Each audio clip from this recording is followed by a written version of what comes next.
Welcome to the first episode of Wardrill's weekly meta report. My name is Sarv, and I will be your faithful cogitator through this journey. Each week, usually Monday or Tuesday, we get together and try and make sense of the Warhammer 40k 11th edition competitive meta. One technical note before we go on here. All my data here is from BCP, so if an event uses another app, it is most likely not going to make it into my stats. Without further ado, here's the headline for this week. 10 grand tournaments ran this past weekend, more than 350 lists. Not bad for the second week in.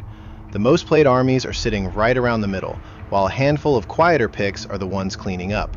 Two things to hold on to before we dig in. First, 11th edition is a few weeks old. Every sample here is small and the picture will move. And second, on win rates. Games Workshop balances around 50%, so above the line is strong, below it is struggling. And the further a number sits from 50, the more it's telling you. So, let's begin. Let's start at the top of the faction charts, sorted by win rate. Orcs lead at 65%, with Emperor's Children right behind at 60%. Both are real threats, but both are off small numbers, 15 lists each, so hold them loosely.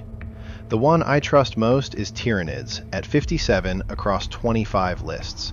That's the healthiest sample of any strong faction.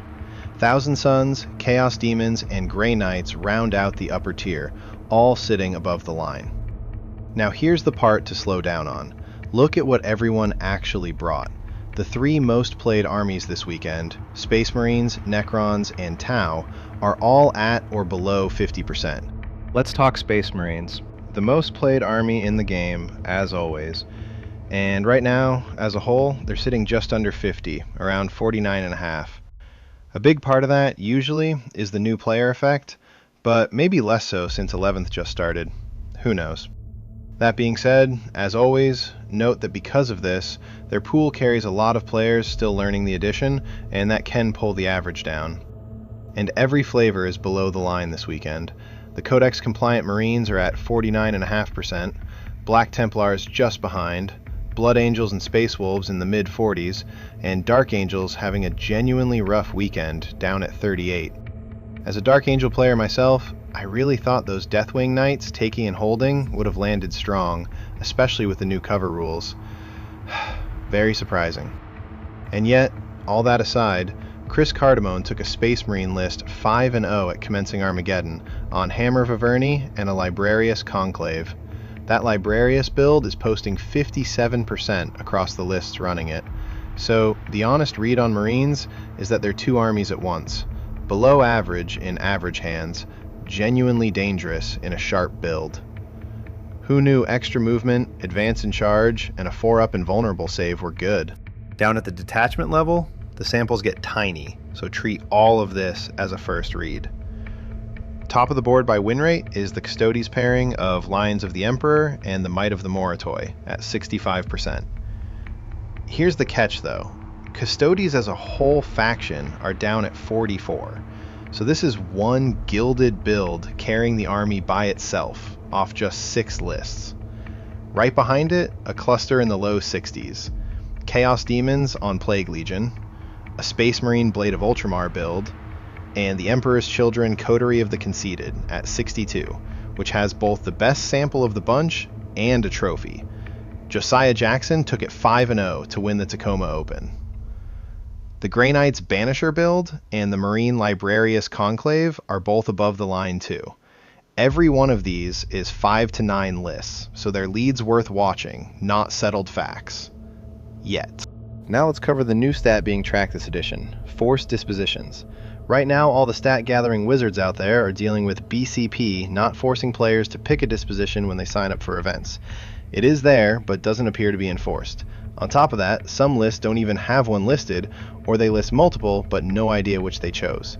This will cause some discrepancies until it's addressed.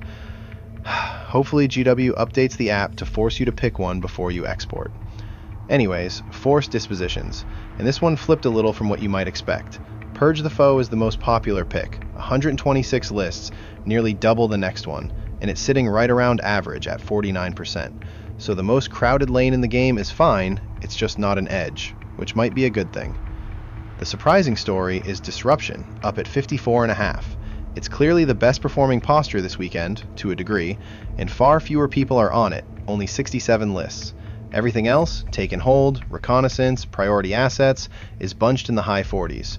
So if you're hunting for a soft spot in the field, it isn't in the crowded purge lane, it's over in disruption. At least, that is what the small dataset we have says for now.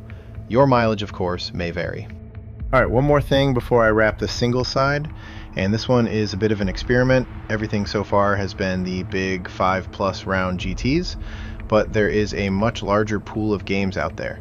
If you widen this past week to include every event, the RTT and open circuit, all the smaller stuff, that is 77 events and over 1,300 lists.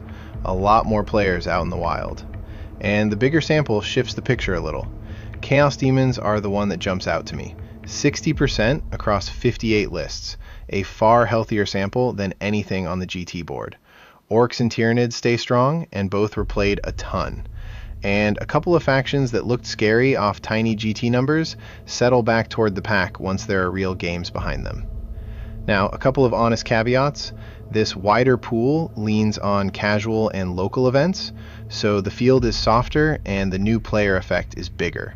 Treat it as a rough temperature check on where things are heading. And this is where I need you.